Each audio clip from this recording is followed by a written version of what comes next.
is Bihar, a state that once created the biggest storm in India's political history with the JP movement, where poll issues can range from floods to the death of an actor. Bihar का जो लड़का गया था वहाँ बहुत परिश्रम करके कुछ काम धंधा कर रहा था। सुशांत के तरफ जो है कि सुशांत को जीत होना चाहिए।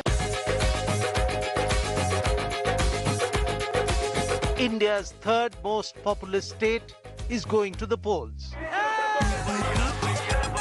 72 million voters will cast their votes in 3 phases to register their choice over 243 seats within a matter of 11 days. Political heirs, the next gen of Bihar's politics, is out on the battleground as the old guns take a back seat.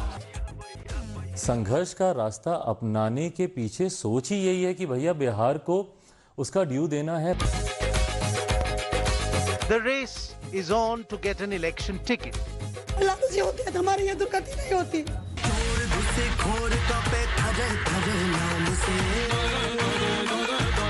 New players are emerging.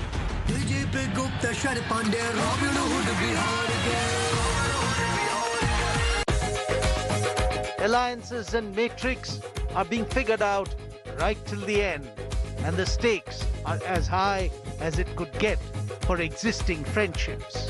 देखिए हम लोग तो क्षेत्रों में घूमते हैं तो लोगों के आंख तरस रहे हैं लालू जी को देखने के लिए.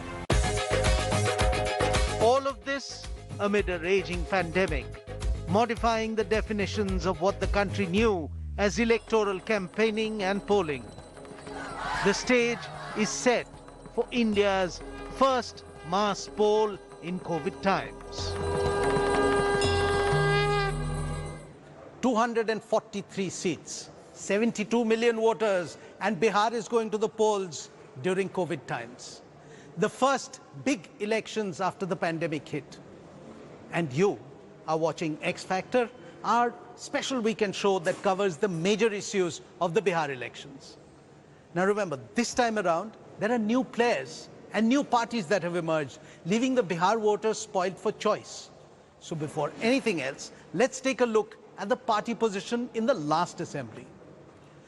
Now, the RJD, Lalu Prasad Yadav's RJD, the biggest party, it had 80 seats. Nitish Kumar's JDU, so Lalu had 80, Nitish Kumar's JDU had 69. The BJP, 54. Congress could only manage 25.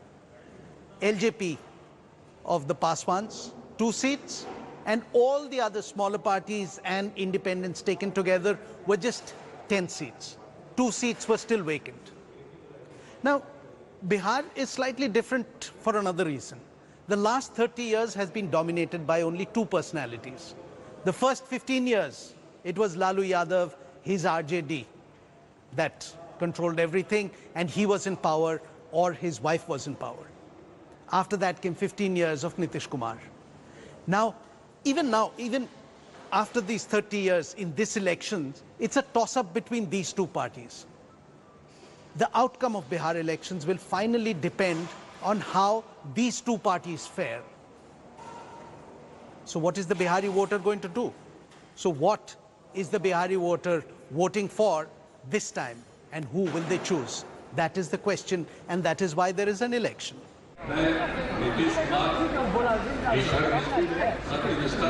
When Nitish Kumar first came to power, it was the issue of law and order and his promise to fix that which propelled Nitish Kumar to the seat of power in Bihar and gave him the name Sushasan Babu.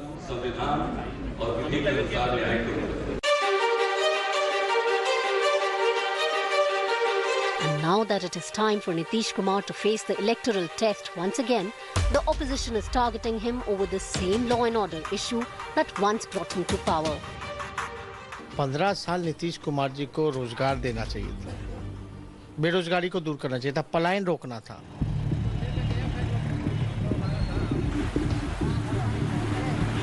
Floods in Bihar have become an annual ritual. This year itself, floods wreaked havoc in 18 districts of the state, and even as elections were announced, the people in the state were still facing the brunt of the flood waters. So it is natural to expect that the floods and the hardships of the people would become an election issue this time.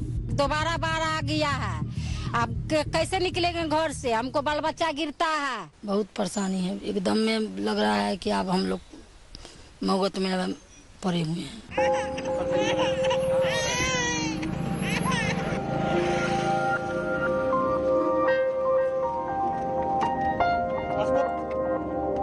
The other new factor in this election would be the return of the migrant worker.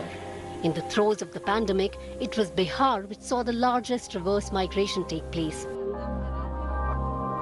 Throughout the terrible months of April and May, the hapless migrant from the state, from the industrial and agricultural hubs of the country, straggled back homes, despondent families in tow. Their return in the times of the corona crisis came as a challenge for the state's administration. वहाँ ना कोई व्यवस्था है, ना कुछ है, ना कोई आदमी है। अब जो भी व्यवस्था था सबको भगा दिया गया है क्वारंटाइन सेंटर से। Approximately 30 lakh workers returned to Bihar, making the migrants a sizable vote bank. The opposition and government are at loggerheads on the Bihar government's handling of not just the migrants but the entire pandemic. And this is likely to cook up a storm at the election rallies of opposing sides.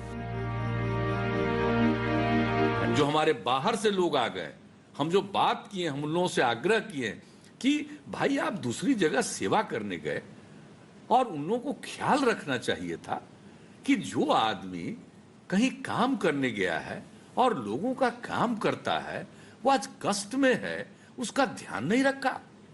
ये अच्छी बात नहीं है। मजदूरों को किसी प्रकार की कठिनाई नहीं हो। The pandemic has also made the politicians of this predominantly rural state banking on digital campaigns to reach out to the voters.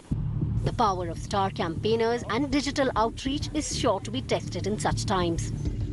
Though the Election Commission has set new rules keeping COVID in mind, voter turnout might still turn the tables. The 2015 Assembly election saw the highest voter turnout of 56.8% in Bihar, largely due to greater participation by women. It will be a challenge this time to match the numbers, as many voters might choose not to venture out to vote. Development से बहुत पीछे बिहार वाकई है। जब मोदी जी भैया क्या देते रुए, पैसा दे के सबको देते तो को मिला तो रुआ, को नहीं मिला, हमने के कहां मिलेला।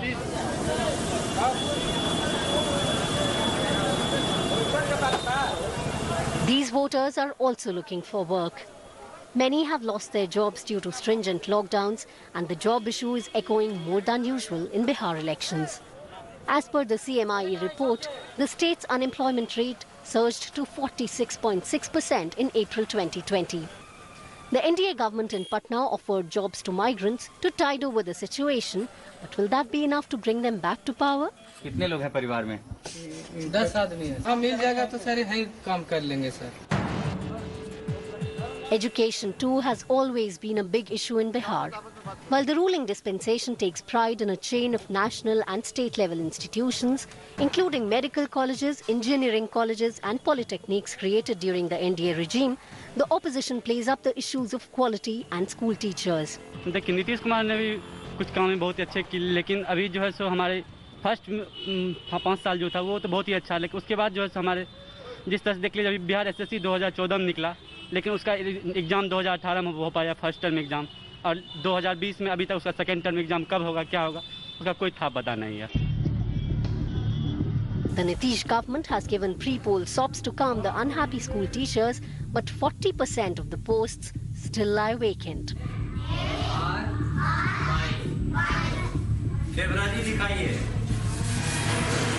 Social media becomes a weapon during times of stress, and viral videos of incompetence on a regular basis keeps feeding into stereotypes. It is the game of numbers in these elections.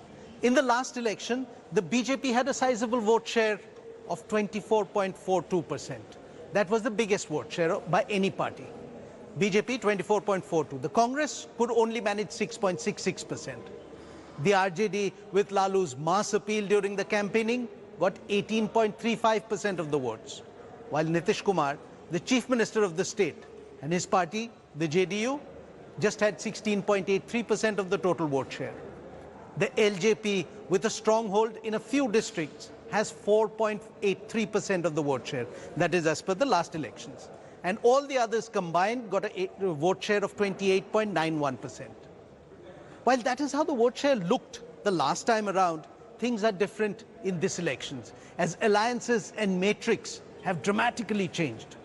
Not to forget that there are just way too many chief ministerial candidates, all eyeing that one chair in 2020. Now here is a report which describes all of this.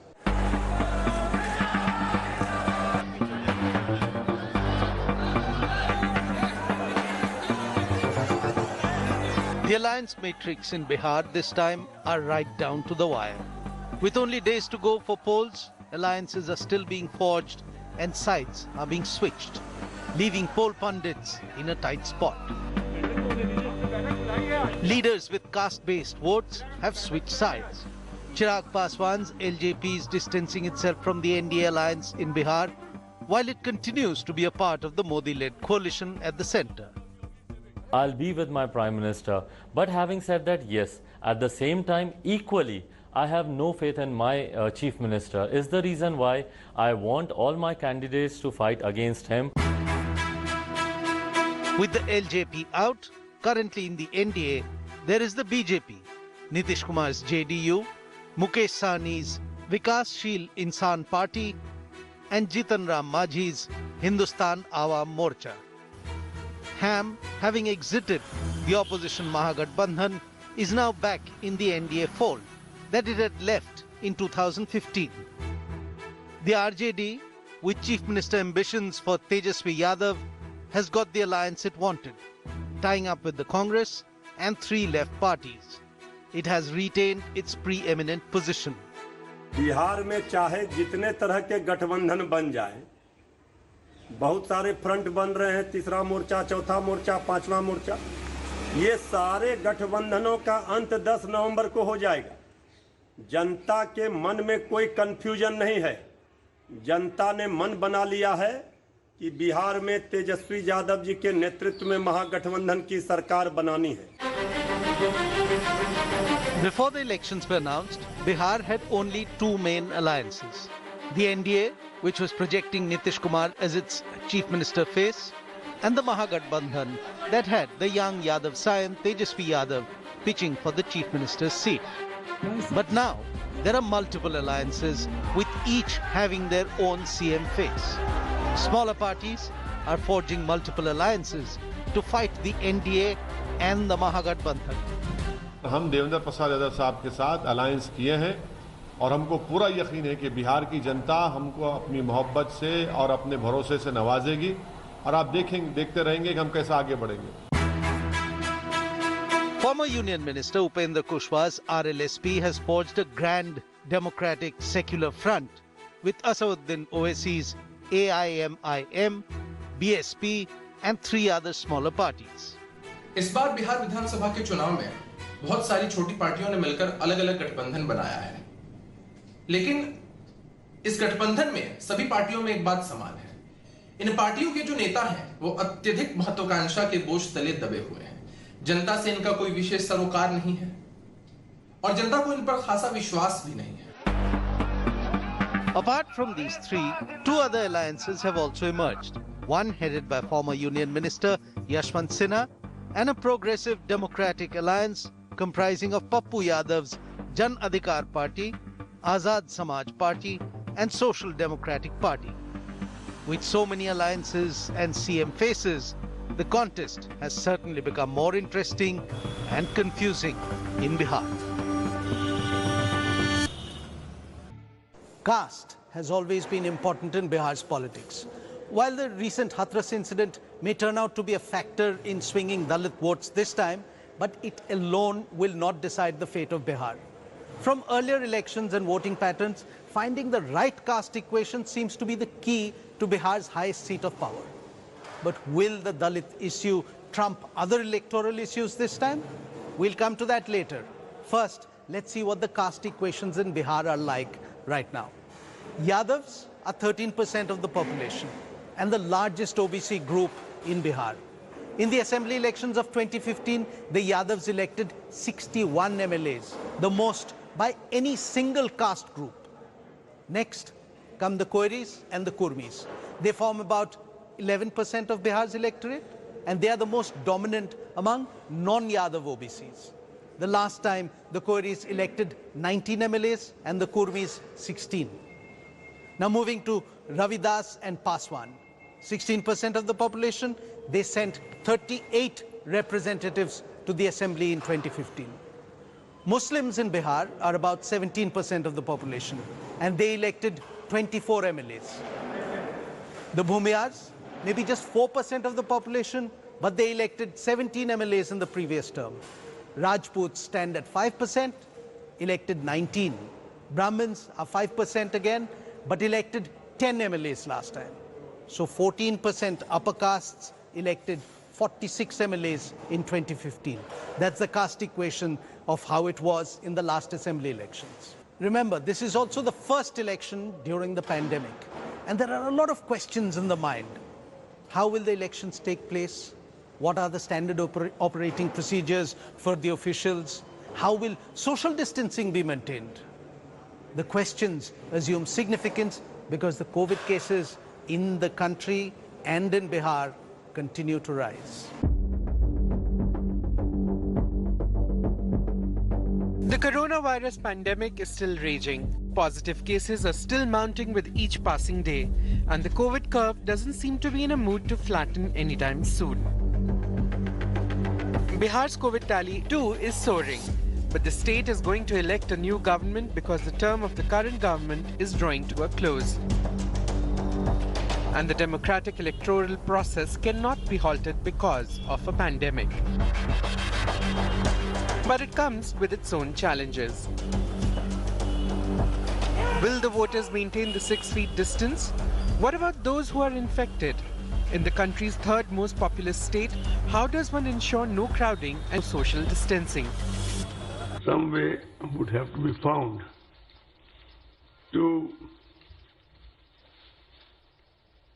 balance the democratic rights of the citizen, of the electorate, to choose their representatives, while also making a very sincere effort and systematic effort to protect the health and safety of the people. As the country braces for its first ever state elections during the COVID times, the Election Commission of India has come out with its own list of SOPs. While the last election was conducted in 5 phases, keeping in mind the COVID challenge, this time it has been reduced to 3 phases, but with increased polling time. The maximum number of voters per polling station is now capped at 1,000 to 1,500 people. This has meant an increase in the number of polling stations. In the 2015 elections, there were 65,337 polling stations, but in 2020, the number is 1.8 lakhs. All of these booths will be sanitized a day before the voting date. In the first phase, 71 constituencies will go to poll with 31,000 polling stations in use. In the second phase, 94 constituencies will vote at 42,000 polling stations. And in the third phase, 78 constituencies will have the use of 33,500 polling stations.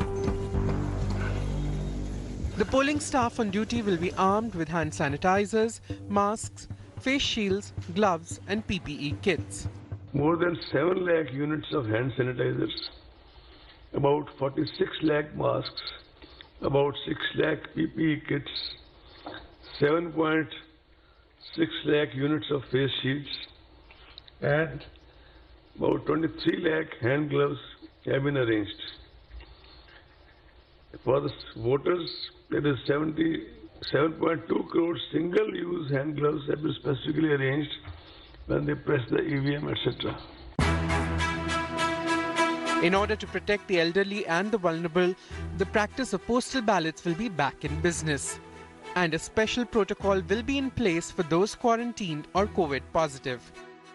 Postal ballot facility has been extended as an option to senior citizens aged 80 and above, persons with disability, fact in the electoral roll, and COVID-19 suspect or affected persons all shall be taken care of. While the candidates are filing their nominations online, the mode of campaigning too has changed. It is time for the election rallies to go digital or have minimum crowd. Gone are the days of lavish roadshows and massive rallies. The parties cannot do a show of strength. In a state where rural areas dominate the politics, it will be a challenge for the candidates to reach the voters through the digital medium. Will they follow the COVID protocol?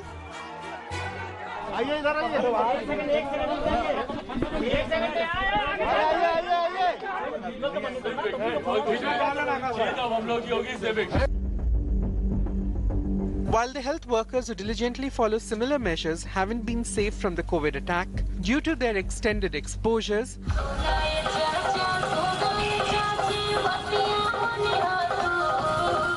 an exercise like elections involving a hopping 72 million people will be a tough task to master while keeping the increasing risk of infection in check.